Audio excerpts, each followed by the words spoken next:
Assalamualaikum warahmatullahi wabarakatuh. Balik lagi di channel kesayangan kita, Suka-Suka Podcast. Oke, malam hari ini kita kedatangan narasumber, seorang wanita ya. Oh, sebelumnya saya mengucapkan selamat menjalankan ibadah puasa bagi yang menjalankannya ya. Dan hari ini kita take videonya ini pas lagi sudah buka puasa, jadi ada air minum ya, jadi nggak ada masalah. Tadi kita sambung dengan pembicaraan kita kedatangan karena kita mau nyambut Hari Kartini. Kita hadirkan seorang narasumber kita. Tadi clue-nya adalah wanita, dan apa yang mau kita bahas malam hari ini nanti kita langsung aja tanya-tanya ke orangnya langsung saja ke Mbak Zahra. Halo dulu dong. Hai. Ini agak masih lemes ya bawaan buka puasa. Puasa? Enggak kan? Jangan di ini bang, jangan ya. Walaupun tidak menjalankan puasa ya minimal nggak makan di depan orang yang puasa gitu ya. Iya benar gitu. Jadi Mbak Zahra ini perkenalan dulu dong sebelum kita biar kawan-kawan tahu nih. Oke, saya geser mic-nya dikit. Apa nih yang perkenalannya nih? Nama. Hai teman-teman suka-suka podcast. Saya Zahra. Ya udah panggil aja Zahra. Instagramnya Zahra Amalia, jangan lupa di follow. Instagramnya Zahra Amalia di follow ya. Yeah. Tapi jangan nge-DM ya. Direct message-nya jangan usah dulu kan memang ditutup, dikunci kan, di private kan? Ya, tapi nggak apa-apa bang. Oh. Boleh kok. Boleh. Single. Alamatnya di mana? Alamat di Pringsewu ini di Golip. Di Kaji Golip ya. Pringsewu Barat Ya. Aktivitas hari-harinya apa nih? Aktivitas sehari-hari ngantor jadi pengacara. Pengangguran banyak acara gimana? Ada kadang-kadang seperti itu. Kadang juga beracara gitu ya. Ya. Suka-suka pengacara lah. Suka-suka pengacara. Jadi mbaknya ini sebenarnya lawyer ya. Jadi buat kawan-kawan, ini single mbak? Single. Nah buat kawan-kawan yang nonton video ini, yang memang mau coba-coba nge-DM mbaknya, silakan aja. Dan juga dia membuka peluang seluas-luasnya ya. Yang punya cita-cita punya calon istri atau punya istri pengacara, Mbak Zahra siap, ya kan? Iya. Usianya berapa tahun? 24 tahun. 24 tahun, pas kali kan? Setahun lagi nikah ya. Jadi buat kawan-kawan yang nonton video ini, ayo cepet-cepet buruan ya. Nanti kita sertakan juga Instagramnya di bawah. Nanti kita bisa dicek di Instagramnya Mbak Zahra. Iya, kesannya kayak jualan gitu ya. Enggak jualan sih, promote gitu ya. Karena kita kan sponsorin Mbak Zahra gitu kan. Oke. Mbak Zahra kan perempuan nih. Artinya cita-cita jadi seorang pengacara itu datang dari siapa? Dorongannya apa dari kemauan sendiri? Apa memang dari orang tua atau dari kekasihnya? Kamu harus jadi pengacara, saya mau punya istri pengacara loh, jadi kamu harus jadi pengacara gitu enggak? Atau dari mana deh? Kalau dulu waktu masih kecil itu sebenarnya cita-citanya kan jadi penyanyi. Jadi penyanyi? Tapi dikarenakan suaranya itu jelek banget. Suara itu nggak jelek mbak, pas-pasan gitu. Ya, jadi lebih baik saya tidak bernyanyi dibanding saya bernyanyi gitu kan. Itu gitu. Akan lebih melukai kuping-kuping orang yang mendengar saya nyanyi. Gitu. Jadi akhirnya milihlah pengacara. Kalau jadi pengacara itu sebenarnya dari awal itu bukan tuntutan sih, karena ngelihat banyaknya pelecehan terutama dari kaum laki-laki kepada perempuan. Dengerin ya, laki-laki ya dengerin. Tapi nggak juga cuman laki-laki ya, bahkan sesama perempuan pun mereka melecehkan. Iya, saling ada nggak mbak perempuan melecehkan laki-laki, ada nggak? Kayaknya itu agak sulit ya. Karena saya pernah dilecehkan perempuan loh mbak. Jangan salah. Gimana? Saya tuh bolak-balik tinggal nikah aja. Jadi kan mereka melecehkan saya gitu. Itu bukan kepelecehan sih bang. Ke apa itu? Lebih ke apa ya? Itu bukan pelecehan, mungkin kayak abang menjadi korban yang kebetulan aja saat itu nasibnya sedang tidak baik gitu kan. Jadi ke nasib lah ya itu. Lanjut tadi.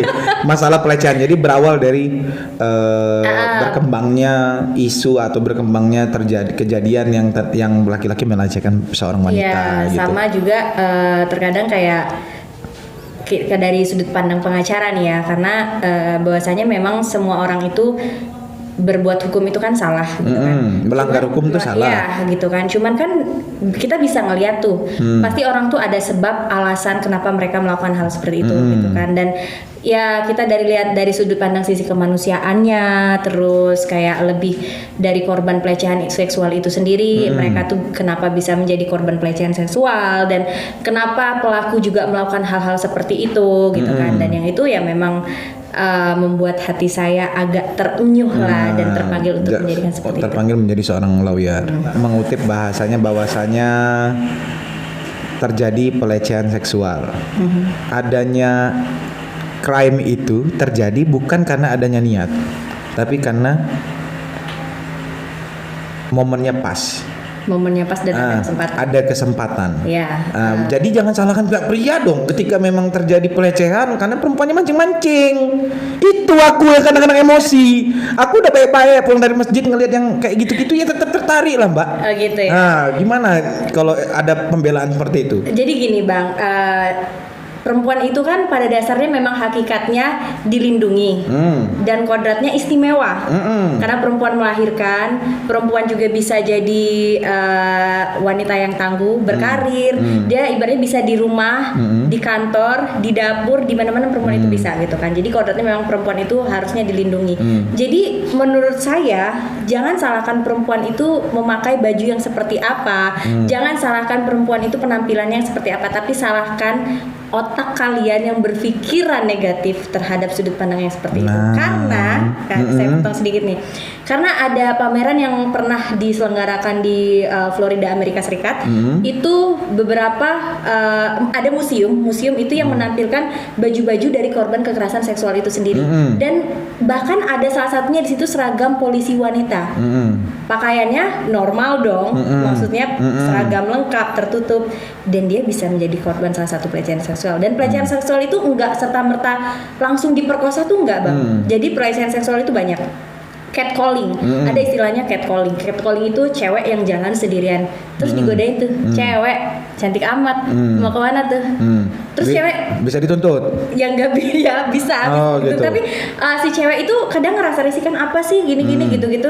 Terus malah nanti ketika cewek itu speak up, ya berani ngobrol, berani ngomong, dan yang mirisnya lagi yang menjatuhkannya malah teman-teman sesama wanitanya. Dan itu yang masih sangat kurang di Indonesia yang sangat seperti itu gitu kan. Itu kan culture-nya, berarti kan berbicara masalah pelecehan berarti kan di berbagai daerah itu tergantung culture-nya gitu.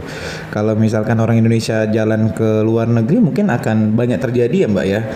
Tindak pelecehannya mungkin ya. Karena kan di luar negeri itu bajunya gitu-gitu tuh. Orang-orang Indonesia ini nggak cocok main ke sana. Iya. Karena itu culture-nya berbeda gitu. Karena saya pernah juga nih ya, saya pernah ke Pulau Dewata ke Bali.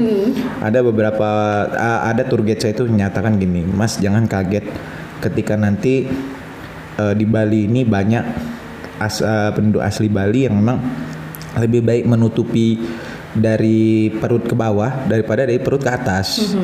Nah ini kan sesuatu culture mereka ya, berbicaranya berarti culture kan seperti itu.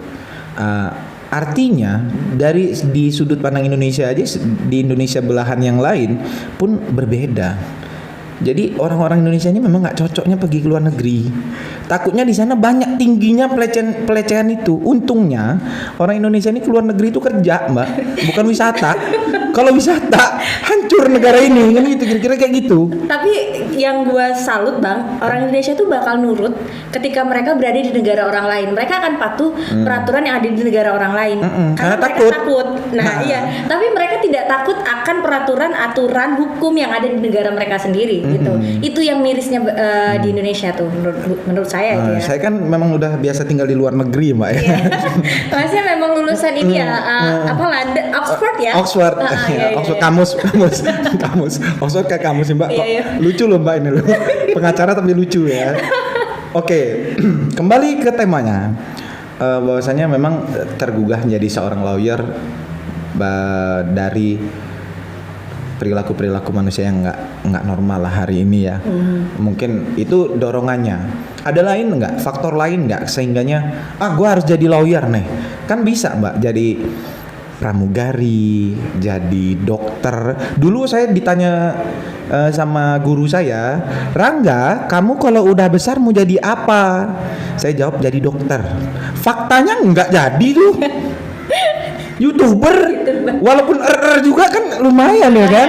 Masih ada dokter, kaitannya. YouTuber gitu kan gitu. Okay. Ini lawyer dari penyanyi kan nggak nyambung. Kenapa gitu kan gitu? Apa dulu kecilnya Mbak ditanya, misalnya saya guru ya, kita praktekkan. Jara, besok kalau kamu udah gede mau jadi apa? Singer. Tapi suara kamu jelek loh. Lawyer. Oh gitu. Masuk. Yeah. Nah, masuk. Ada. Oke, kalau untuk kelahiran asli mana Mbak? Saya asli Palembang. Asli Sumatera Selatan. Orang otot ya. Oh ya benar. Orang-orang otot. Orang-orang otot yang tiap hari makan pempek. Makan pempek, makan cuka ya. Tapi giginya bagus Mbak. Biasanya kalau makan cuka giginya rusak loh. Bener nggak sih? Bagus nggak sih? Bener nggak sih? Ini fakta ya. Karena cuka itu mengandung unsur cairan yang merusak gigi gitu, enzim. Gitu, enzim. Kan? Jadi gua kan nggak ngerti banget nih tentang masakan. Cuman kalau mama tuh memang kalau di rumah dia buat cuka sendiri. Kalau gua kan konsumsi cukanya sendiri bang. Jadi cuka yang di rumah itu kita nggak pakai cuka makan yang putih itu loh. Kita pakainya cuka yang ini. Asam Jawa aja. Asam Jawa. Dan gula aren sama sekali nggak pakai cuka. Karena yang cuka itu yang merusak gigi itu. Oh gitu. Tapi kalau cuka sebenarnya sih nggak ngerusak sih Mbak. Apa tuh? Ya cuka sama kamu. Enggak, ini bercanda ya. Kembali ke topik nih, masalah lawyer, perempuan dan lawyer. Diminum boleh? Tadi lupa nawarin. Ini bukan sponsor ya, kawan-kawan. Ini memang delalah tadi saya dikasih bukaan dari orang, jadi dikasihin ke Mbaknya. Jadi gini. Mbak dulu kuliah di salah satu universitas di Palembang. Di mana itu Mbak? Di Universitas Sriwijaya. Kalau saya di Universitas Lion Air Mbak ya. Jadi bukannya Batik Air? Bukan. Tadi Batik Air Crew Mbak. Kalau saya Lion Air. Oh iya. Jadi gini, tertarik di dunia hukum. Sekarang lulus kuliah tahun 2018. Sekarang lagi meniti proses untuk pengambilan sumpah advokat.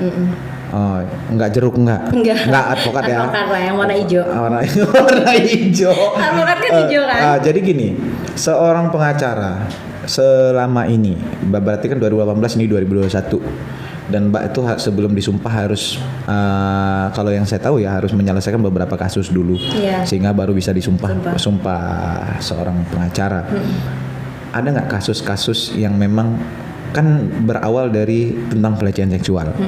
Selama 3 tahun terakhir ini Mbak pernah menemui kasus itu nggak, dan sudah bisa memenuhi tanggung jawab dan visi Mbak dulu dia pengacara, pokoknya gini, ketika besok ada perempuan dilecehkan gua jadi pengacaranya kan gitu. Sudah pernah menerima kasus itu belum? Sudah, alhamdulillahnya sudah. Dan boleh saya jelaskan ya? Boleh. Dan contoh kasus terbaru deh, maksudnya terbaru di sini selama saya di Pringsewu. Saya kan di Pringsewu ini bulan Februari ya. Tanggal 1 Februari saya ke Pringsewu gitu. Nah waktu itu saya ada salah satu kasus tentang pelecehan seksual anak di bawah umur, anak usia 10 tahun kalau nggak salah. So, ya 10 tahun dia itu diperkosa.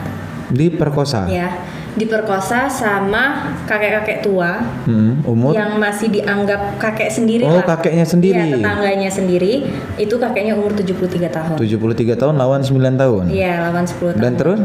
Dan anak itu bahkan mirisnya anak itu tuh yaitu dia tidak tahu membedakan mana orang itu sayang sama dia sebagai kasih sayang seorang kakek dan cucu atau kasih sayang nafsu gitu kan. Nah, jadi karena yaitu tadi menurut saya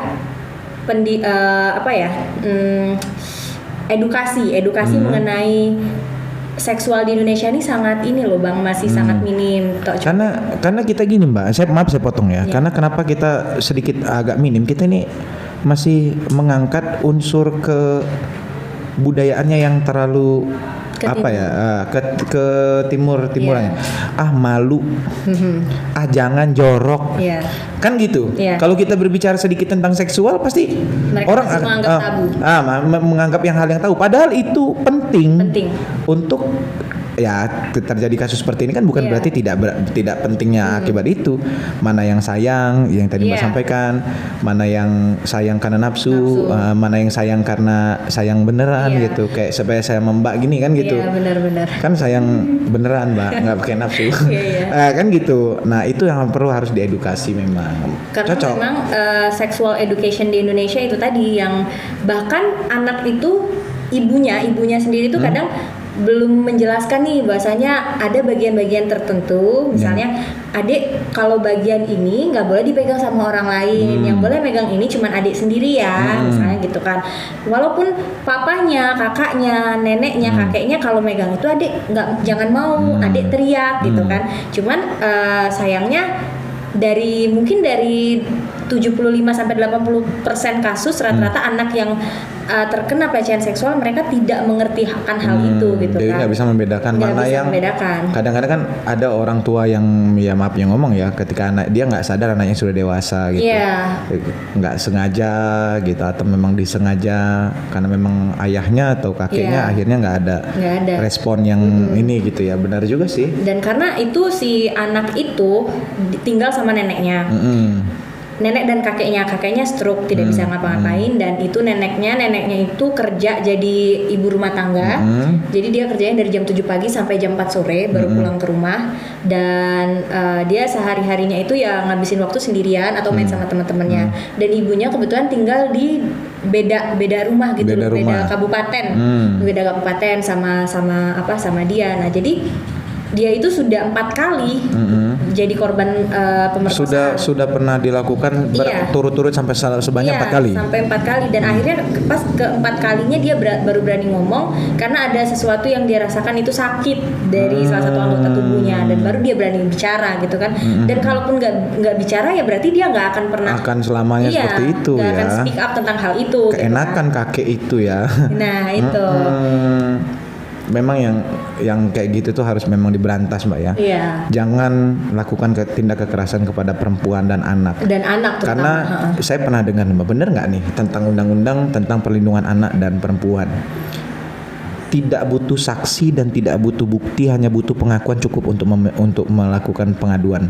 Sebenarnya kalau cuman pengaduan itu boleh Bang, tapi namanya proses persidangan kita harus tetap butuh saksi dan butuh alat bukti itu berupa saksi, terus berupa hasil cek visum dan lain-lain. Ini maaf ngomong kalau misalnya memang dia diperkosa harus ada bukti.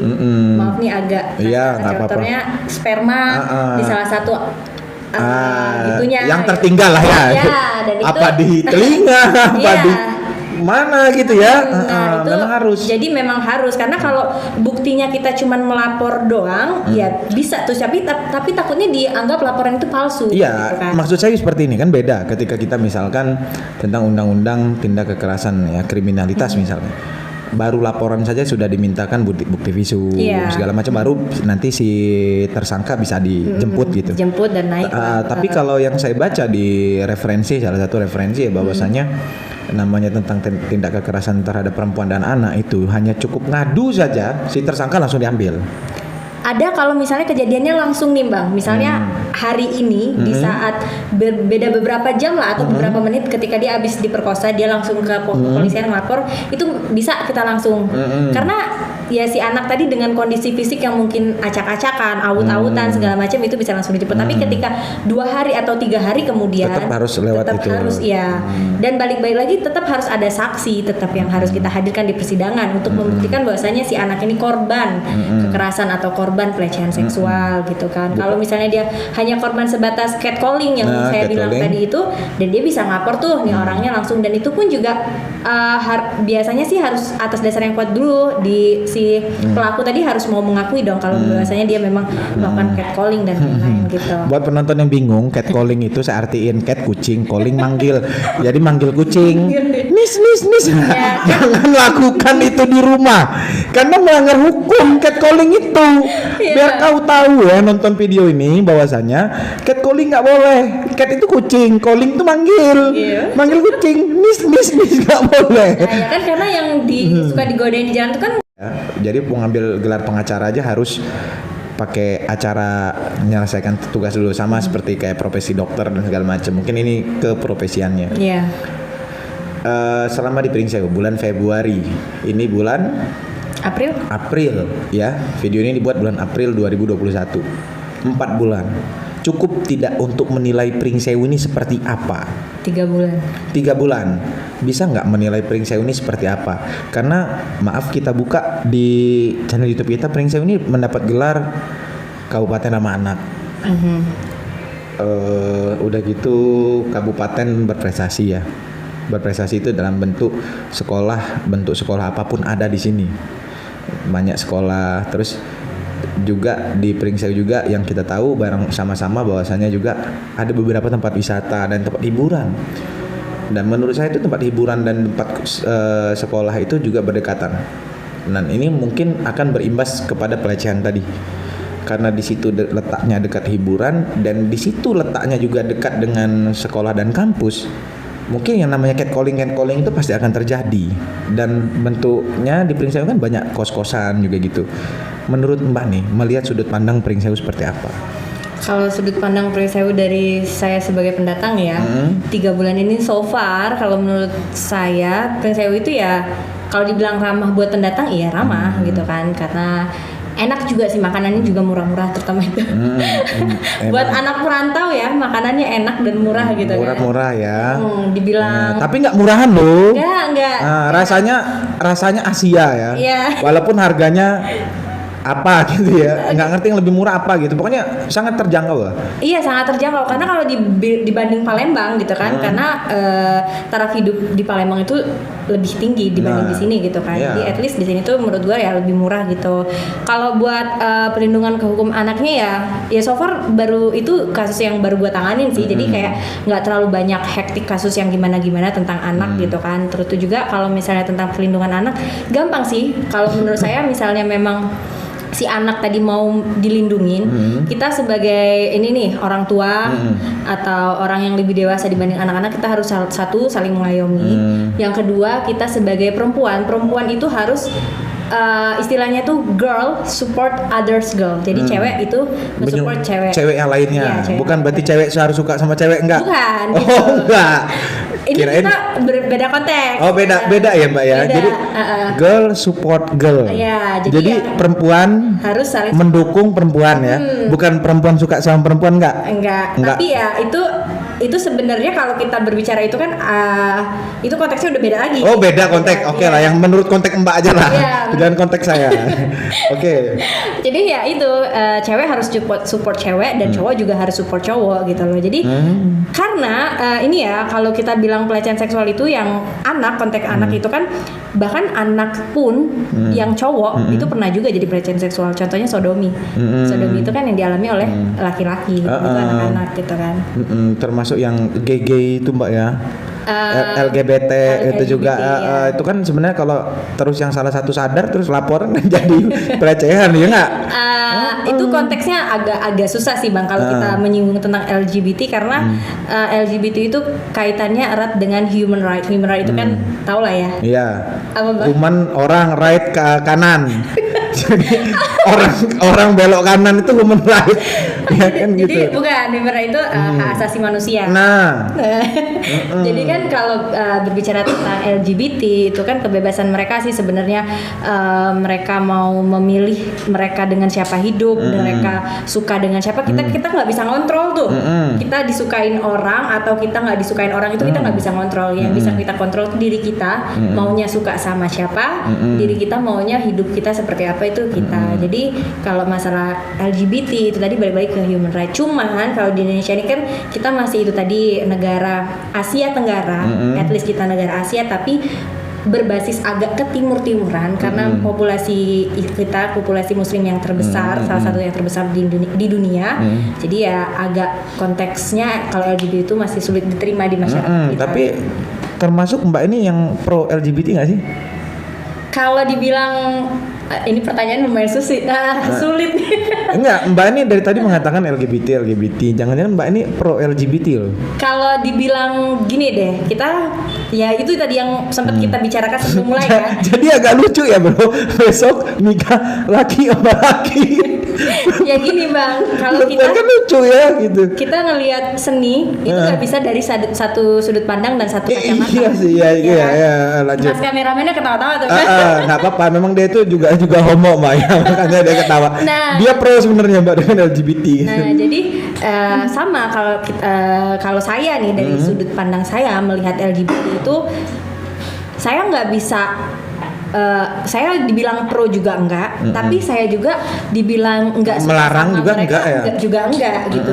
So far selagi mereka melakukannya atas dasar mereka tidak merugikan orang lain, mereka tidak merugikan saya atau siapapun ya, that's okay. Tapi itu dari sudut pandang sisi kemanusiaan ya, karena kita nggak bisa melarang nih, karena mungkin orang itu nggak mau menjadi LGBT gitu kan. Tapi kalau menurut saya rugi loh Mbak. Iya. Saya selalu merasa dirugikan. Ketika perempuan yang saya suka, misalkan saya suka sama perempuan tuh, faktanya dia suka sama laki-laki lain atau sama wanita lain, juga, itu kan merugikan saya. Mbak harus menilai dari situnya dong, jangan menilai dirugikan gitu. Nggak, lihat dari sudut sayanya dong Mbak. Gitu ya. Merugikan itu. Caranya gampang sih Bang. Kalau Abang udah dirugikan sama sudut dari satu cewek itu, masih banyak cewek yang lain. Iya, makasih kamu udah nenangin aku. Oke, lanjut. Ini ke perasaan ini. Iya, nggak boleh. Pengacara itu nggak boleh pakai perasaan Nggak gitu, pakai fakta gitu. Ya itu tadi, kalau misalnya ditanya sudut pandang LGBT ya saya sudut pandangnya dari sisi kemanusiaan. Setuju. Saya nggak bilang setuju dan Nah, saya juga nggak bilang. Namanya nggak ini dong. Ya saya silahkan nilai sendiri. Saya hanya melihat dari sudut pandang sisi kemanusiaan. Enggak, saya cuma nanya bahasanya setuju atau enggak. Saya nggak bisa sebagai lawyer tidak bisa mematahkan hal seperti itu di depan publik gitu. Jadi gitu kan, ya. Ya. Kalau saya berani jawab, saya nggak setuju dengan LGBT karena merugikan saya. Saya takutnya ketika ada perempuan yang saya suka, kok perempuan itu suka sama perempuan juga, rugi saya, kan gitu kira-kira Mbak. Iya benar. Untung buat perempuan itu tetap. Ya itu hak asasi lah, sama aja itu hak Mas untuk hak Abang nggak suka sama hal itu. Iya. Gitu kan. Saya tetap nggak pro dengan LGBT. Jangan sampai ada di Pringsewu ini, ya Pringsewu Mbak, Indonesia bodoh lah, yang lain nggak apa-apa. Asal jangan di Pringsewu kok kondangan laki, pengantinnya laki sama laki gitu. Jadi tukang gaun itu besok bingung mau Mas mau nyewa bajunya apa? Gaun yang mana? Enggak Mbak, saya nyewa jas semua, kan gitu. Laki-laki kan gitu. Jadi nggak lucu gitu. Iya, tapi gini ya, misalnya kalau misalnya memang kita nggak setuju di hal itu ya, kita cukup tidak boleh menghakimi salah satu sama lain. Iya, nggak gitu bisa, ya. nggak bisa. Kalau nanti kru juga ada yang nikah juga nggak apa-apa. Ada Abang tahu case yang saat ini lagi happening? Apa itu? Yang pernikahan LGBT di Thailand. Oh ya, nggak apa-apa di Thailand mah, biarin aja lah. Nah, dan itu buruknya orang Indonesia itu ikut berkomentar, bahkan netizen Indonesia sampai dicap terburuk se-Asia Tenggara. Iya, nyinyir. Iya. Indonesia ini memang terbaik nyinyirnya. Nah, makanya gitu. Itu jika kalian memang tidak suka dari sudut pandang itu, cukup diam, tidak usah dan jangan lakukan. Dan jangan lakukan itu. Nah, iya. itu yang pasnya. Iya, kalau kau nggak suka sesuatu, jangan kau utarakan. Contoh misalkan saya nembak kau, tapi kau nggak suka sama aku, jangan utarakan, sakit. Kan gitu, nyinyir jadinya. Nggak boleh kayak gitu ya. Gitu. Nanti kalau saya nembak jangan kalau nggak suka jangan ngomongin. Dan itu tadi juga gue di LGBT ya, itu gue pendapat gue ya, bukan berarti gue ada di situ. Enggak. Saya percaya kalau Mbak ini orang takut pula kan deketin gue udah 24 tahun masih single, nggak ada yang deketin kan gitu. Oh, curhat kalau ini mah, judulnya curhat boy. Curhat boy kalau ini boy. Kalau ini curhat. Oke. Ini kembali ke pengacara. Ada bahasa pengacara itu, oh boleh minum, ini seneknya boleh, mie jangan digerogotin, nggak ada lagi. Ada ya, ini lagi-lagi kita berbicara nyinyir netizen. Pengacara itu suatu pekerjaan yang kliennya salah atau benar harus dibela. Misalkan Mbak pengacara, saya salah, Mbak bela saya kayak pengacaranya benar. Dibenarkan nggak hal yang kayak gitu? Konsepnya pengacara cuma satu. Apa? Gimana caranya ngeluarin gajah dari lubang jarum? Gajah dari lubang jarum. Kok kayak TTS kita ngobrol ini? Itu konsepnya pengacara. Udah, satu pegangan prinsip hidup pengacara satu. Gimana caranya ngeluarin gajah dari lubang jarum? Gajah ke Banjarum. Nah besok saya temukan jawabannya lewat DM aja ya kita ya. Oke. Lanjut. Ini kan baru di awal-awal Mbak, lagi senang-senangnya lah bahasanya jadi pengacara. Pernah nggak sih jadi seorang pengacara itu jenuh? Oke, ini menarik sih kalau dibilang jenuh, karena dibilang jenuh dalam pekerjaan apapun kita pasti menemukan hal jenuh itu ya. Tapi kalau makanya dulu waktu sebelum saya berkecimpung yakin make sure I want to choose the lawyer. Jadi kayak aku harus mikir matang-matang nih biar kenapa gue harus kesini. Satu, gue pasti harus suka dulu dan cinta dulu sama pekerjaan ini kan. Jadi makanya biar nggak, kalaupun bosen udah tahu nih ada obatnya. Karena jadi pengacara itu sebenarnya asik dan nggak asik. Di satu sisi saya ini 24 tahun, tapi klien saya itu mayoritas di atas saya. Jarang ada yang di bawah saya, itu sangat dikit lah gitu kan. Jadi terkadang mereka juga harus yakin dan harus curhat sama saya gitu kan.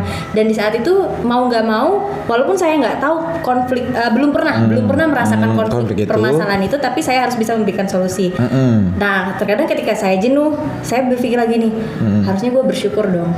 Di saat usia gue segini, gue udah bisa iya, gue udah bisa nih ngasih solusi ke mereka dan mereka percaya. Dan ketika mereka menerapkan solusi dari saya berhasil gitu kan, itu salah satu nilai plusnya. Iya, kebanggaan dari diri saya sendiri ya gitu kan. Jadi kayak ketika saya bosan, saya jenuh, ingat lagi ke belakang.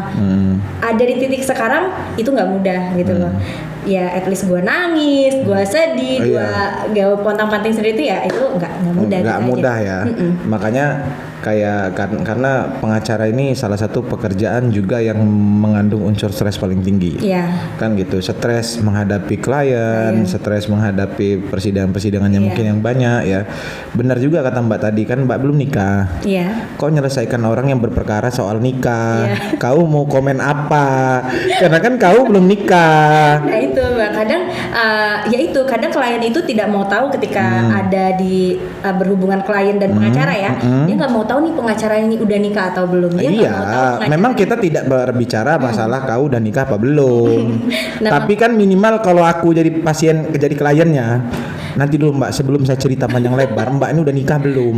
Belum. Kalau udah kayak gitu carikan saya pengacara yang sudah nikah dulu, biar tahu gitu. Dan itulah hebatnya saya. Tanpa saya belum melakukan, tapi sudah tahu dan saya bisa memberikan solusi-solusi. By googling. Enggak juga by googling. Karena experience. Enggak mungkin, kau belum nikah. Karena gini, dari teman-teman dekat gue nih ya, teman-teman. Udah nikah semua teman-teman dekat? Beberapa lah, enggak semua. Oh ya, itu ya sebenarnya udah semua ya, tapi kan di kamera ngomong beberapa supaya nggak kelihatan kok telat nikah gitu. Entar, nggak telat nikah. Perkara nikah itu nggak ada duluan dan nggak ada telat, nggak ada kecepatan. Nikah itu perkara siap dan nggak siap, udah itu aja. Jadi mau kapan pun.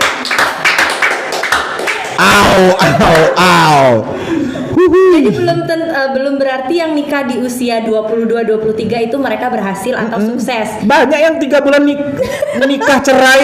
Ada klien saya. Ada yang 2 bulan nikah cerai. Ada. Yang nalak laki-laki. Nggak ada otak laki-laki itu. Kan gitu, apa menyesal kan? Nggak tahu kan gitu ya. Tapi udahlah ya, nggak usah dibahas. Kasihan kameramen kita. Jadi gitu Bang. Jadi karena ya itu tadi, gue harus, walaupun gue belum pernah menikah, ya gue harus gimana caranya gue kasih solusi. Karena gue udah biasa juga dengerin curhatan teman-teman gue. Karena gue dari dulu di sekolah tuh sering dibilangin sama teman-teman human diary. Jadi manusia diary-nya mereka. Tertutup lah ya gitu. Jadi gue tuh memang lebih suka dengerin orang daripada ngomong. Gue yang cerita. Gitu loh. Gue suka. Jadi nggak banyak omong ya.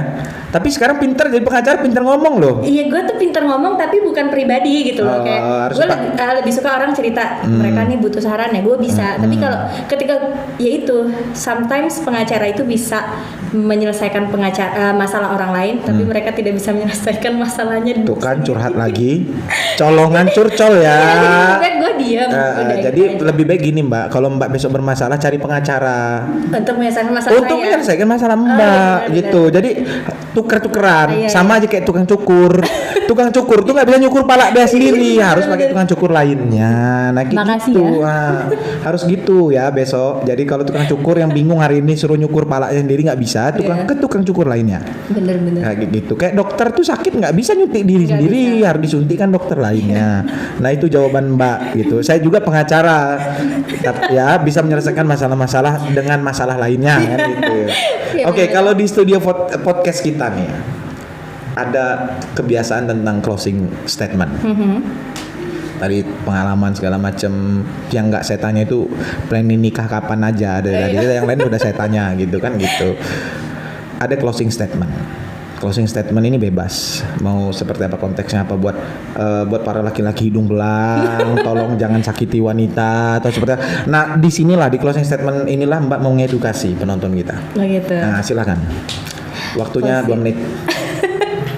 Boleh ketawa dulu nggak? Enggak boleh. Oh iya. Ini closing statement harus tegas. Oh gitu.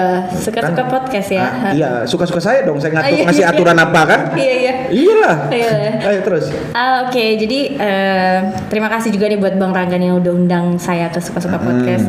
Asik banget loh. Jadi terima kasih, dari tadi tuh sama-sama. nggak berhenti ketawa gitu kan. Emang jago gua. Bosan ketawa. Awet muda kayaknya kalau gue. Saya yang tua. Yang lain awet muda, saya yang tua. Iya. Closing statementnya kayaknya kalau buat ini aja deh, buat semua orang lah, nggak menutup buat cewek, buat cowok, buat semuanya gitu kan. Kalau misalnya kalian memang pengen hidup, hiduplah untuk menghidupkan manusia lain, dan jangan lupa melakukan semuanya itu pakai hati, karena di saat sekarang itu orang berbondong-bondong untuk melakukan, ya nggak salah orang untuk melakukan you're the best buat at least buat finansial, untuk ekonomi dan lain-lain, ya nggak salah. Cuman yuk kita lihat dari sisi kemanusiaan. Jangan menghalalkan segala cara, tapi lakukan segala cara itu dengan cara-cara yang halal. Iya. Woi, paten kali, paten pengacara kita kali ini Mbak Zahra. Besok ketika saya memang butuh pendampingan hukum, kau dulu yang ku panggil kan, gratis ya.